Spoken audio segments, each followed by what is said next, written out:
Hello नमस्ते, welcome back to my channel. मेरा नाम विकास मोहिते है और आज हम बात करने वाले हैं कि टाइप्स ऑफ वीज़ा, कि आप इंडिया से अमेरिका कैसे आ सकते हो और कौन से वीज़ा के टाइप्स है। तो मैं आज वीडियो में बताऊंगा आपको कि कौन से वीज़ा होते हैं, आप कैसे आ सकते हो और वो वीज़ा की क्या क्या प्रोसेस होती है। तो अगर आपको वीज़ा के बारे में जानना है, आप इंडिया से अमेरिका आना है, तो प्लीज़ वीडियो एंड तक देखिएगा क्योंकि मैं इसमें बहुत सारी इन्फॉर्मेशन शेयर करने वाला हूँ।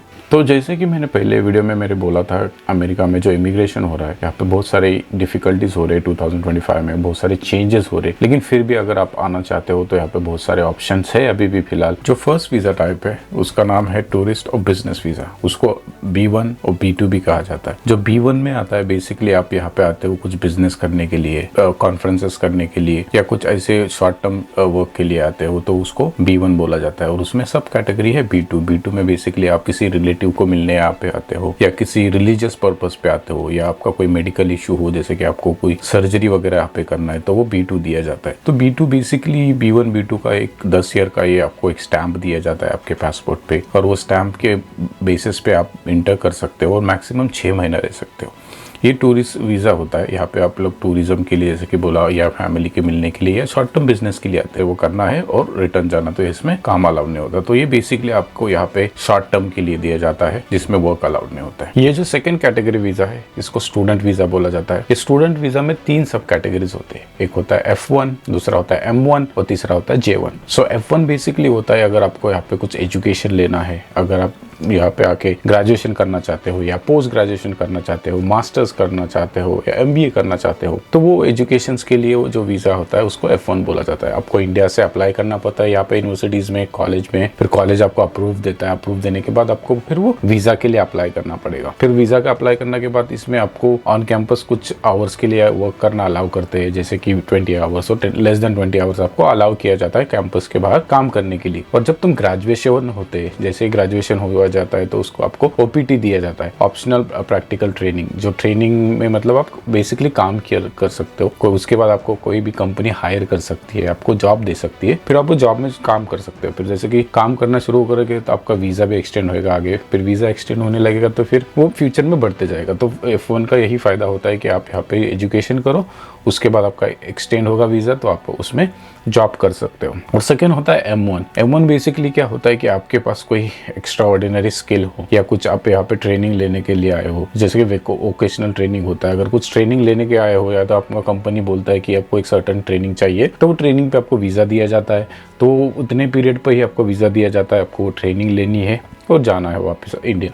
तो वो एक्सटेंड नहीं होते मोस्टली ये वीज़ा, या आपको यहाँ पे कुछ जॉब के लिए अलाउ भी नहीं किया जाता है। ये बेसिकली एक पर्टिकुलर ट्रेनिंग होती है, आप यहाँ पे आओ, ट्रेनिंग कंप्लीट करो और वापस चले जाओ। और तीसरा वीज़ा होता है जिसको बोला जाता है J1 वीज़ा। J1 वीज़ा का दूसरा नाम भी है कल्चरल एक्सचेंज वीज़ा करके। जो मैं आया हूँ वो वीज़ा पे, वो वीज़ा बेसिकली होता है अगर आप कौन सी इंडस्ट्री में हो, जैसे कि होटल इंडस्ट्री में हो या आप कोई नैनी हो, तो वो उसके लिए हायर किया जाता है, जहाँ पे आपको कल्चरल एक्सचेंज दिया जाता है। ये बेसिकली 1 या 2 साल का वीज़ा होता है जो आपको इंडिया से अप्लाई करना पड़ेगा। तो आपको अप्लाई करके यहाँ पे से वो वीज़ा दिया जाता है, तो आप उसमें काम कर सकते हो। वो वीज़ा पे 1 साल काम करने के बाद ये बहुत रेयरली एक्सटेंड होता है, एक्सटेंड होने के इसके बहुत चांसेस कम होते हैं। और इसमें एक दूसरा एक क्लॉज है, अगर आप यहाँ पे आओगे तो फिर 2 साल के लिए आप अमेरिका नहीं आ सकते अगर आप J1 पे आओगे तो।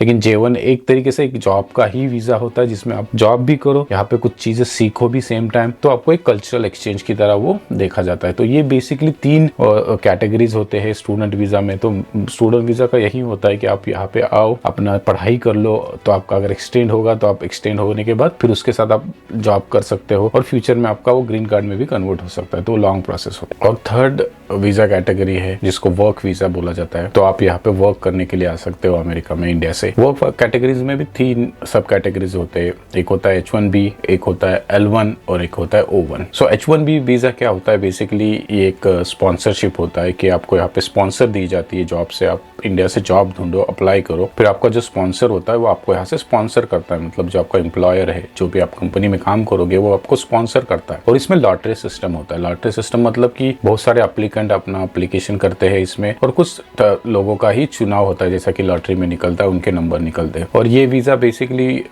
इसको एक्सटेंड भी किया जाता है। और मोस्टली जो वीज़ा ये H1B होते हैं वो ग्रीन कार्ड में भी कन्वर्ट होते हैं। अगर आप कंपनी के साथ बहुत समय तक रहो तो वो ग्रीन कार्ड में भी प्रोसेस होता है। तो H1B का यही सिस्टम होता है कि आप अप्लाई करो, फिर वो लॉटरी में निकलेगा, फिर लॉटरी में निकलने के बाद आपको फिर थोड़ा काम करने के 4-5 साल काम करने के बाद वो फिर एक्सटेंड होने के बाद भी आप पोटेंशियली ग्रीन कार्ड बन सकते हो। लेकिन इसमें अभी यहाँ पे उन्होंने जो रूल चेंज किया है, जो मेरे लास्ट वीडियो में बताया कि वहाँ पे उन्होंने एक रूल लाया है H1B में कि जो भी नए एप्लीकेंट होंगे उनका एम्प्लॉयर को उनको 100,000 देना पड़ेगा इमिग्रेशन के लिए। तो इससे क्या होगा कि बहुत सारे कंपनीज अभी H1B पे थोड़ा कम इन्वेस्टमेंट करेंगे, क्योंकि उनको वो भी पैसा देना पड़ेगा और अपना वीजा प्रोसेस के लिए भी पैसा देना पड़ेगा, तो वो थोड़ा कम करेंगे। तो H1B का ये प्रोसेस। उसके बाद है एल वीजा। एल वीजा ऐसा होता है कि जो आपका कंपनी है, समझो आप एक कंपनी में काम कर रहे हो इंडिया में, उन्होंने वहाँ सेम कंपनी का यहाँ पे अमेरिका में ऑफिस है या उन्होंने यहाँ पे अमेरिका में कंपनी खोला, तो वहाँ से जो आते हैं एम्प्लॉय वो L1 वीज़ा पे आते हैं। L1 वीज़ा पे मोस्टली CEOs होते हैं, एग्जीक्यूटिव होते हैं, तो ये बड़े बड़े इस पे होते हैं क्योंकि उनको इंडिया से उनको सेम कंपनी में लाया जाता है, तो उनके सेम प्रोसेस होते हैं। और वो ये वीज़ा बहुत लॉन्ग टर्म होता है कि आप इस पे काम भी कर सकते हो, क्योंकि आप सेम कंपनी से आते हैं तो सेम कंपनी आपको स्पॉन्सर करता है अमेरिका में, और अमेरिका में आपका सेम कंपनी होता है। और O1 वीज़ा होता है। वो O1 वीज़ा क्या होता है, आपके पास कुछ एक्स्ट्रा ऑर्डिनरी स्किल हो, आप जैसे कि एक साइंटिस्ट हो, बड़े साइंटिस्ट या बड़े मैथमेटिक्स हो, कुछ भी हो जो आपको